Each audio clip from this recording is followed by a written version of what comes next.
Hey, Craig, you look at the format. It seems like one of the things that could derail you guys is this break.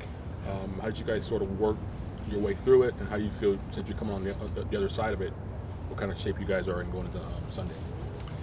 Yeah, look, the break is not ideal for anyone, and managing it is, I think it's been as difficult on coaches as players. It's just, again, it's trying to, you have a good rhythm, you have a healthy team, you have a lot of things in your favor, and now over 3 weeks you can't keep a team at their peak of their concentration and all of that stuff. So now you're trying to balance when to give players time away, to kind of refresh their minds, their bodies. It's almost like it's a half a preseason, but even in preseason we have friendlies and games and stuff to prepare. So it's just not ideal when you're stepping on the field and your season's on the line. And also for the fans that want to see a high level, high intensity, high game, you're probably going to get two teams that aren't at their sharpest right at the moment, and it's going to be more about who can manage moments of the game, whether those are good moments or bad moments. You're going to have to you're trying to establish again a little bit of a rhythm. Even for them, they have guys away with national team and coming back. Different things. It's just disruptive. And you probably wouldn't see it anywhere else, but that's the nature of where it's at. For us, we're trying to make sure that we stay in as much of a rhythm as possible, keep our fitness at a level that we're prepared to play 120 minutes if we need to. Again, trying to stay sharp and understand the vision for the game against the opposition that we're going to play.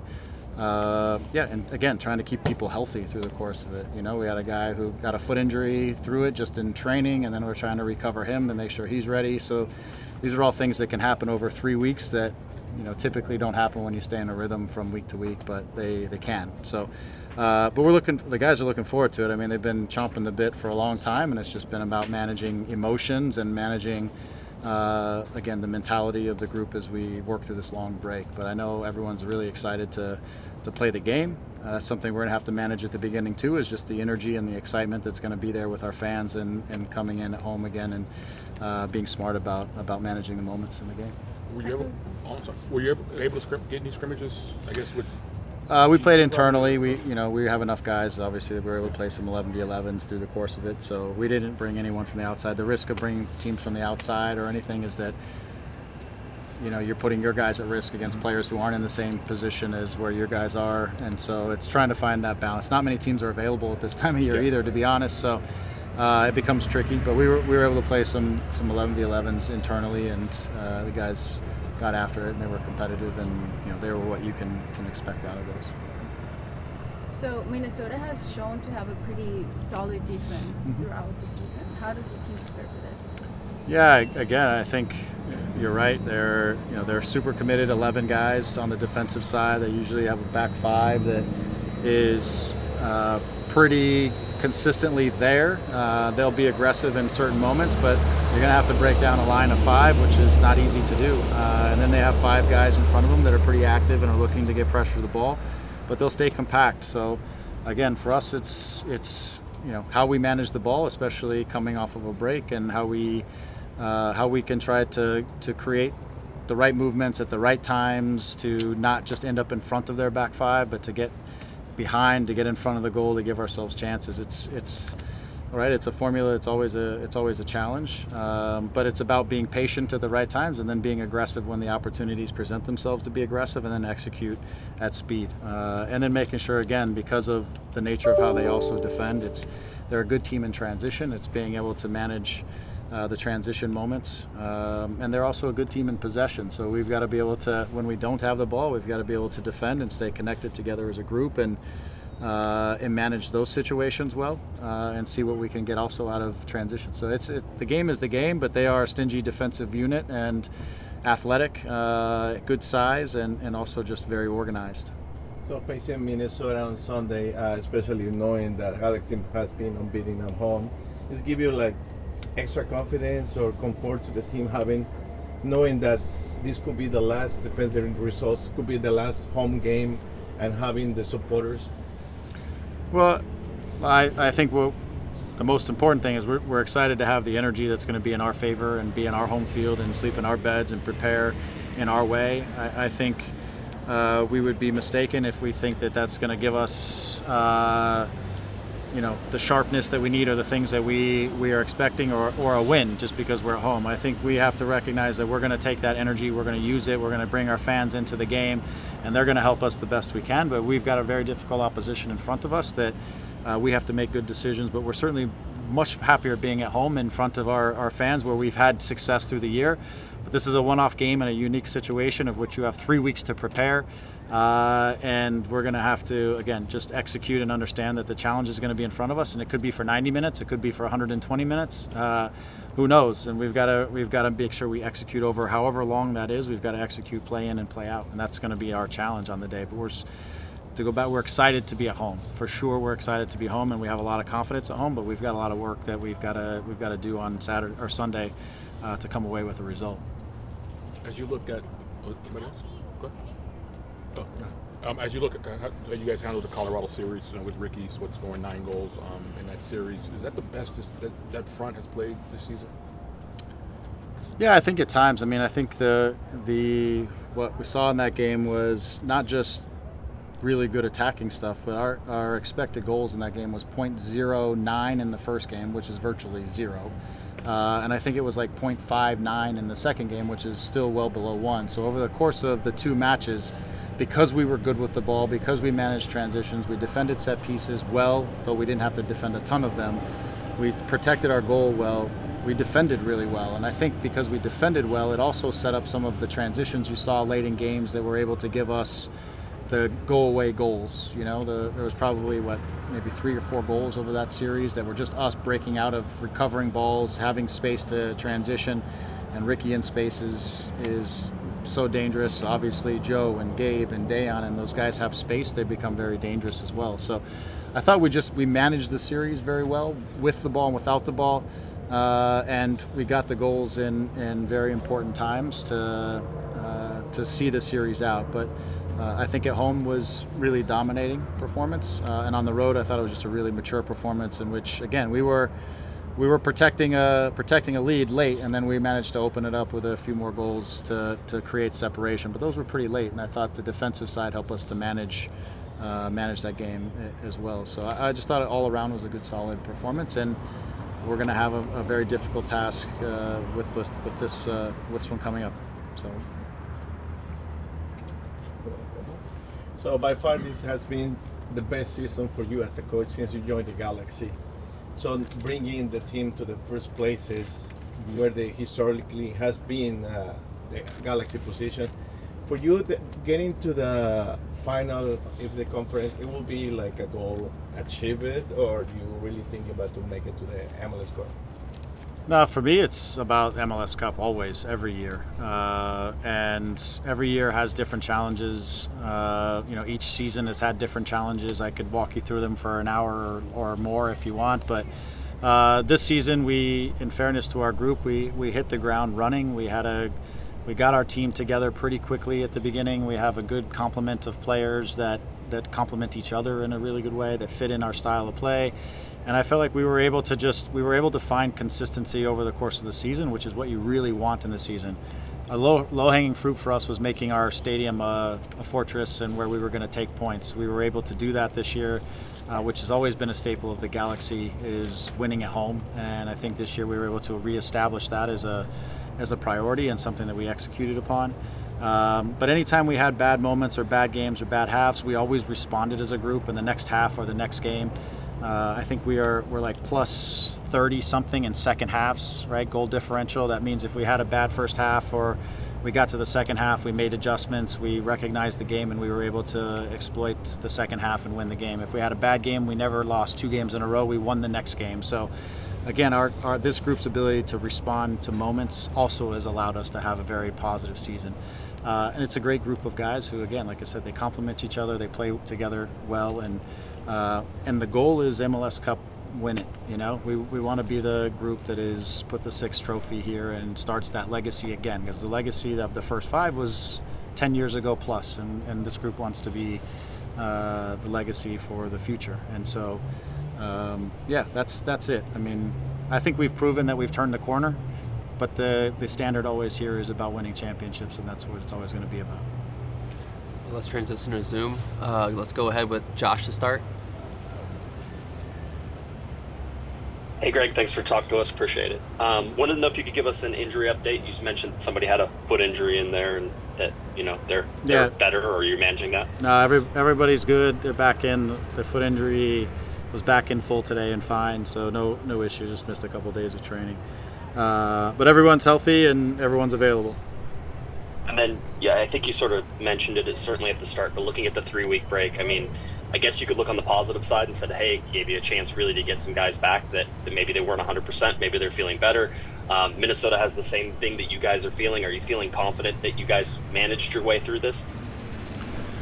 Yeah, I mean, I like where the group is at. I think we did what we can, and they did what they could during the course of this to try to stay in rhythm and stay in form. And I think everybody across the board, probably in all of the teams that are still in it, are anxious and excited to get going again. And so it's just been a little bit of managing that through the course of 3 weeks, which is a long time to know that you have such a big game in front of you and your season is on the line and such a big opportunity is in front of you. So a lot of it's just been emotional management, much more than anything else, and also trying to just establish a rhythm. So I'm happy with the work that the guys have put in. And it's going to be about when the lights turn on and the stadium's full and the excitement is there. It's going to be about executing on the day and being as sharp as we need to be from the opening whistle all the way through the last whistle. Thanks, Greg. Let's go to Scott. Hey, Greg. When we talked last week, we went into lots and lots of detail on Edwin and his evolution and all of that. And maybe I forgot to ask the simplest question, which is what has he meant to this team this year? How important has what he's done as a six been in this group's development into what you are today? Yeah, just with Eddie, he came in the middle of the season last year, so it was a tough season, so it's always a little bit tough to settle in and fully integrate into that group in the situation that was happening. I think at the beginning of this year, he came in and he had a full preseason with the group and started to learn more details about what we want. The most important thing I think that Eddie brings to our group is he's very happy and content and willing to continue to execute on the things that we need him to execute for the team, right? Which is just to hold that defensive midfielder position, to provide us with presence in the middle of the park and protect our back line when we're attacking and when we're in possession, to not feel like he has to be moving forward and getting involved in attacks and trying to do more. When he's on the ball, he's efficient. He gives his time. He doesn't hold the ball and just stand on it. He gives his time to other players that need it to execute in more dangerous situations that probably have less time. So he's a time sharer, and he's a guy that just helps balance everyone around the field. And he provides us that balance on the defensive side, which I think is so important. So he's established himself as the guy who is most willing and comfortable and has developed in that capacity. We have a lot of other very good midfielders who like to be active box to box, who want to join the attack, and who want to obviously do more work inside of the midfield and get up and back. He's the one that's just kind of given us that sort of permanent presence in there to be able to hold down the fort in the midfield. And we talked about all his qualities, but just in terms of his mentality to be selfless in that way, he's just owned that, and I think he's grown in that role over the course of the season. And getting the six to where it is now, to how it has developed, and you've been able to find a little bit better balance. How important has that been to just making everything work? Well, it's critical. I mean, it's just because we're a team that typically has, 60-ish% of the ball. Having somebody who doesn't feel like they have to go around and be involved in every possession or every attack and chase the ball around and get on it, and is more willing to stay out of the fray sometimes and just make sure that things are protected, gives the group again balance and security and moments, because some of our most vulnerable moments over the course of the season have been in transition and have been in set pieces. Those are the two moments that we have to manage the most. And so having a guy, again, that provides us that constant sort of concentration on those sides of the game, on the transition side specifically, it's provided a ton of balance inside of our group, and it's helped to, protect us in ways that at times we've shown vulnerabilities. And I think that's something that he's brought, assuming we're still talking about Eddie. Wonderful. Thank you, Greg. Yeah, of course. Let's go ahead with Alex. Hey Greg, thank you for your time. Thanks for chatting with us. You mentioned obviously the 3-week break. A lot of the players are probably anxious to get back on the pitch and play, but how much have you preached about patience, especially going up against Minnesota, knowing they're a bit more of a defensive team, playing 2 blocks of 4? How much have you preached about playing within the system and maybe not trying to break away and, I guess in a way kind of have your hero moments here and there, considering the margin is now just 1 game? Yeah, I mean, I think that is one of the big tricks, if you will, inside of the game or challenges is to recognize when moments are more of possession and that we are patient, that we are holding our spots in some ways or in sitting in good spots or taking up or occupying or moving through good spots at the right times, and that we choose the right moments to go from what is a controlled possession to now trying to unbalance and destabilize and build speed and really break them down. Because if you start forcing those moments, it plays into the hand of a team that is good at defending and has numbers behind the ball and wants to crowd up spaces and is looking to play in the transition. So again, being patient when we are in possessions is going to be important. They have the capacity to extend their pressure as well. So it's also recognizing when they are coming at us a little more aggressively and they're extending themselves defensively, that we're in the right spots for the solutions in those moments. But a big chunk of the game is just going to be emotional management as well as ball management and making sure that we're doing the things that can protect ourselves but also can create opportunities on the other side. And they're a very stingy defensive team. So, we've got to make sure if it doesn't happen early in the game, it's okay. We stay patient and we stay disciplined to our tasks. And if it takes us 89 and a half minutes to score the first goal, then that's fine. That's what it takes. If it takes us 119 minutes to score the first goal to win the game, then that's fine too. We've got to be really disciplined and patient over the course of the game. Thank you, Greg. Best of luck Sunday. Yep, thank you. And we'll wrap with Rob. Go ahead, Rob.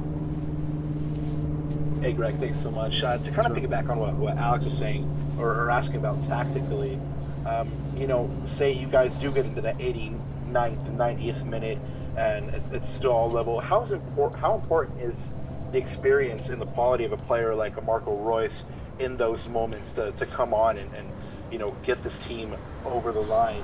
And then, really quick follow-up on this, not looking past this, Minnesota at all, but by Sunday when the team takes the field, you guys will know your opponent should you guys make the next round.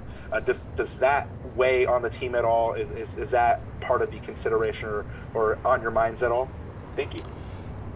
No, I don't think so. I mean, I think enough of the energy over this time period has been focused on what's right in front of us. The one thing I kind of like for the guys is on Saturday, I hope guys sit back and they watch some of the games, and it's a reminder and a reinvigoration of what the playoffs is going to look like and what it's going to be about when teams come off of 3 weeks. But to be able to watch, Seattle, LAFC, and get those energies flowing again, and to just have that sense that it's back on, I think is a good thing going into Sunday, because it's going to get guys' energy going again and get excited. Not that we need it, that's for sure, but it does give you a little bit of a picture of what the day is going to be about and it's going to look like. Having guys' experience of Marco Royce, I throw in there Gaston, take your pick. We've just got great options to be able to start the game, to be able to come in and impact the game. Guys with experience, guys with different qualities. So as the game goes on, we can kind of read what we think are our needs to try to make the difference and get the right guys on at the right time, hopefully. And like I said, whether that's late in a game in the 90th or in the extra time, whatever it takes, I think we have a group now that we've seen over the course of the season that can come on the game and impact the game in any moment. And so these are big time moments where a guy like Marco, who has so much big game experience, certainly brings that kind of composure, quality, maturity, all those things into the team. All right, thanks for your time, Greg. Okay, thank you.